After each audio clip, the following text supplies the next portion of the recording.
If you have $100 to spend on IEM, which pair should you get? That's what we're going to be answering today in top 3 IEMs under $100. Hey guys, Tim, welcome back to another video on Giz Audio, and today we're back again in the backyard. You can see the pool in the back here. My chair, I'm actually sitting so close to the pool that if I lean too far backward, I'm a goner. Yeah, I'm a wet man.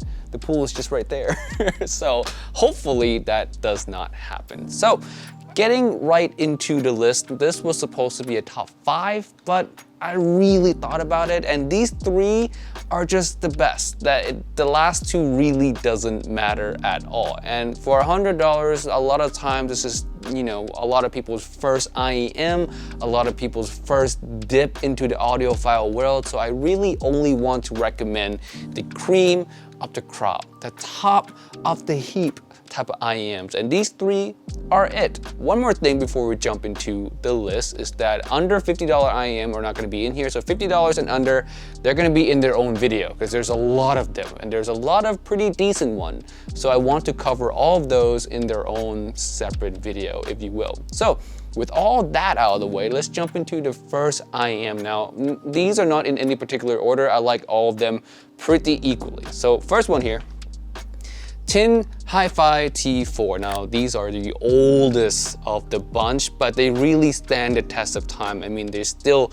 get recommended till today, which is saying a lot, and for a really good reason. These are just really solid. And guys, good audio stay good forever, and good audio just don't magically become bad audio, right? If it's done well, it's done well for years and years and years to come. They're not like computers, you know, computers get upgraded and technologies like phones get upgraded. Audio, if it's done well, it's done well. It's hard to dispute that. So Tin T4, it's really solid, especially in the mid-range, upper mid-range department. Vocals come across very forward and intimate and energetic. I love my library on the Tin T4, and you guys already know my library. Anime soundtracks, I listen to a lot of vocalists, male vocals, Frank Sinatra, Michael Bublé, Ariana Grande, Mariah Carey, Alicia Keys. I listen to a variety of vocals and most genres like R&B as well. I love those genres, and on the Tin T4 it sounds fantastic. It's just downright really fun to listen to. Now the bass on these IEMs, although not the most powerful of all bass, so bass head, you might not be satisfied by these IEMs too much, but the control is really well done. So the bass here doesn't bleed into the mid-range in any way. You won't get any sense of bloat or muddiness at all with these IEMs, but you're also not gonna get too much power as well. So again, if you're a bass head, these might not be for you. If you listen to a lot of bass heavy genre and you like to hear that bass front and center and forward, then these might not be the IEMs for you. These are really more focused on the mid-range instruments of vocals, guitars, pianos, strings, and all of that is more forward and more intimate on these than the bass would be. Now, not to say that these doesn't have bass at all, they do. They're just not the type of bass that I would consider bass head would enjoy. But can most people enjoy the type of bass that these have? I would say yes, 99% of people would enjoy the bass that these have. So in conclusion, Tin T4, it's just a very solid IEM for the price. It stands the test of time, still recommended till today. Just a great set, highly recommend this. And if I were to pick a favorite out of all 3, these are my favorite. Yeah, I really like these. Out of all 3, I would pick this any day of the week.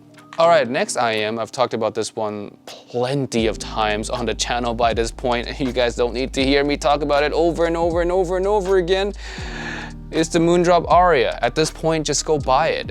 It's $79, man. And it is probably the best value for money out of any IEM that I know of, under even $200, under $300 even. The value on these IEMs is just insanity. $79, great detail retrieval, good soundstage, wide soundstage, not super wide, mind you. I think there's one IEM that's wider than these at under 200, that is the FH3. The FIO FH3 has slightly bit wider soundstage than the Aria, but these come close. For $79 to get like a decently wide stage is pretty good. And And again, like I said, detail retrieval is great for $79. Now, the highlight on these is definitely the bass. You're gonna hear it really loud and clear. The slam, the power, the thumps, you get all of that front and center, but not muddy, not bloaty. It's still really well controlled. I would say as well controlled as the T4, but with the power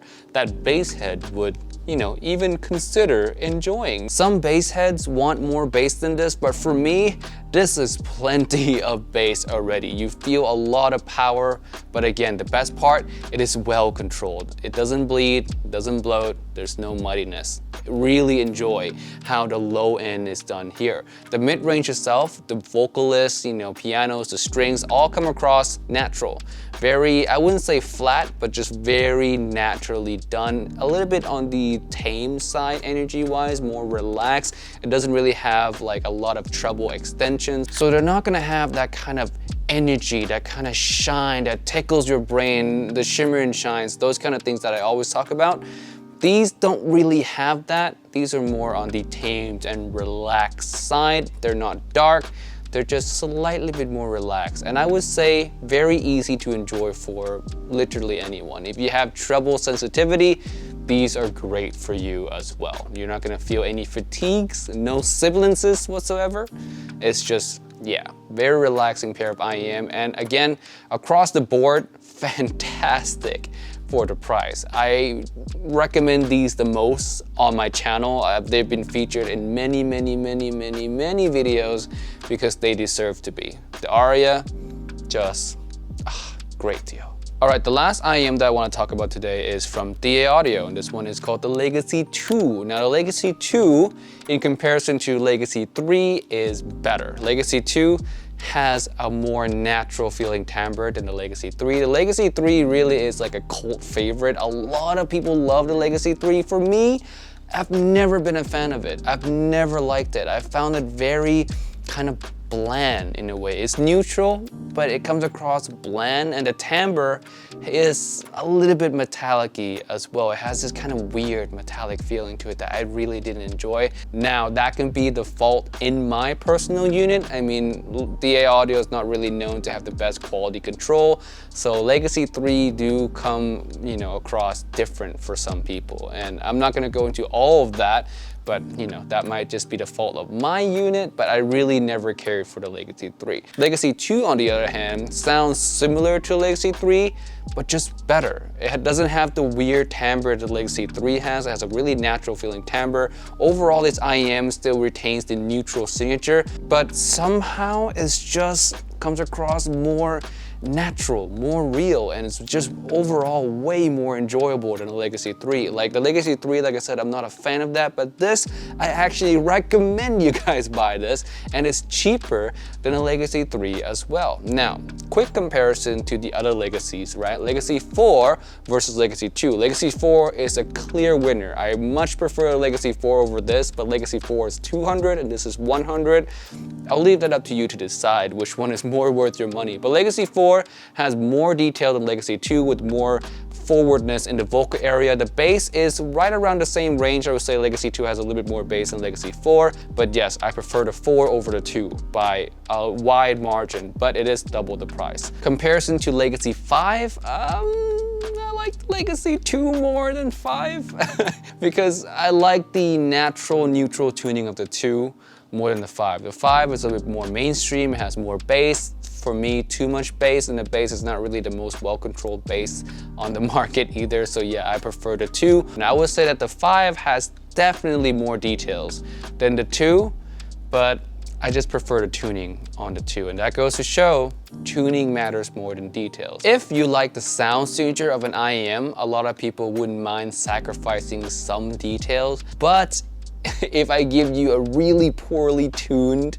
IEM, like you don't enjoy the sound signature at all, but it's the most detailed IEM ever, you still wouldn't enjoy it. So yeah, tuning is very important, guys. That's just quick lesson of the day, and these are just tuned better than the 5, at least in my opinion. I enjoy the tuning on the 2 way more than the tuning on the 5. All right, is that it for this video then? Is that the final IEM that I'm gonna talk about? No, I actually have one more IEM, 2 more actually. They come in pairs to talk about, and this is the Etymotics. Yeah, Etymotics, we all love them. The intrusive fit. If you can handle the intrusive fit of an Etymotic IEM, then the ER2 SE and ER2 XR is the best you can get under 100. And yes, I know the MSRP is 129, but you can find them super cheap on Amazon, on eBay for like $80. And for that price, they are legitimately the best. They have really good details, really good tuning. Overall, just a fantastic pair of IEMs for the price. The best under $100, with only one painful thing is that the fit is not the most kind to everyone's ears. They're very intrusive. For me personally, I own both the SE and XR. I don't use it. Yeah, I don't use them because I can't bear the fit, but if you can, then these are the best IEMs. And between the two versions, SE versus XR, I prefer XR for the extra bass. It sounds more fun to me. SE is more neutral, more flat. So yes, I prefer the XR for that little bit of extra fun. All right, that is truly it for this video today. Thank you so much for watching. Subscribe if you found this one helpful. I just finished moving the house. Quick update, I was moving for the past like 2 weeks, so that's why you haven't seen way too many videos on this channel, but I'm done moving now, so you should see more videos coming in very soon. And yeah, subscribe, stay tuned for that. And with that being said, I'll see you guys in the next video. Peace out, bye.